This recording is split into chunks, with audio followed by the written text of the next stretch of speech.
For today's video pala natin guys, magluluto tayo ng isda. Nakabili pala ako ng isda, buti na tsempohan ko, bagong ahon yung mga mangingisda. Nakabili tayo ng lulutuin natin ulam. Abu-abu pala ang tawag sa amin dito guys. Sa inyo, comment nyo naman kung ano tawag sa inyo nito. By the way guys, ako nga pala si Kuya OG. Pangarap kong maiahon sa kahirapan ng aking pamilya. Kung paano kong gagawin yon, sinisimulan ko na. Ito pala guys, balik tayo dito sa ating nabiling isda.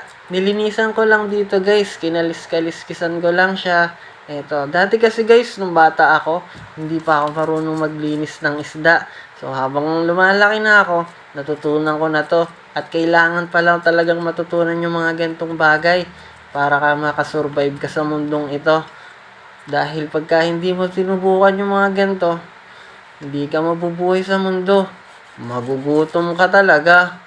Kaya ako, inaaral ko lahat na pwedeng maaral sa buhay ko.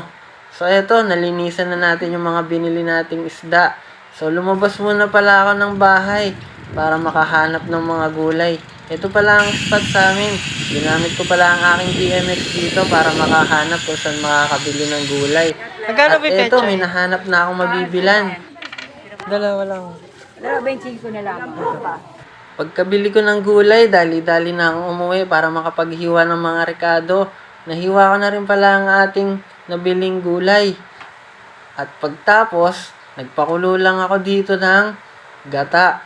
Pagka kumukulo na ang gata, pwede na nating ilagay yung mga rekado. Pinagsabay-sabay ko na siya para makuluan na din. Sili, bawang, sibuyas, luya. So, ayun. Pagka tapos nating ilagay, tinakpan ko lang muna siya para maluto din yung mga rekado. Pagtapos, ano na? Bomba na! Pag nakuluan na ng maayos ang ating mga rekado, ayan, medyo luto na yan. Pwede na rin nating ihalo ang ating mga biniling gulay para naman maluto na din kagad at maka-food trip na tayo mga tropa. Ayan, isinalansan ko lang pala dito yung mga nabili nating pechay. Yan, inayos ko lang ng maigi para dyan natin iibabaw yung mga isda natin mamaya. So, takpan lang muna natin mga katropa. So, pagtapos, ano na? Bomba na! Yan, pag nakuluan na ang ating pechay, pwede na rin nating ilagay yung mga isda natin. Eto na, inalalagay ko na yung mga isda nating nabili na abo-abo. Sobrang fresh talaga ng nabili kong isda na yan. Kasi, kahango lang kaninang umaga. So, ayun. Gumagalaw pa nga yan kanina eh. So, namatay na lang kasi nilinis ko na. So, ayun. Anyway, guys. Sinalalagay ko lang dito ng maayos para hindi madurog.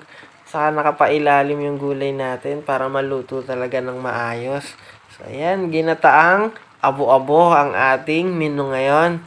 Tinimplahan ko lang nga din dito ng asin to guys. Para naman maayos yung lasa. Sakto-sakto lang. Yan. Peng, peng, peng, peng nga, eka. Tapos takpan lang muna natin hanggang maluto. Pagtapos, ano na? Bomba na!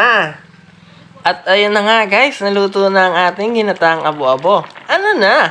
Pakak na!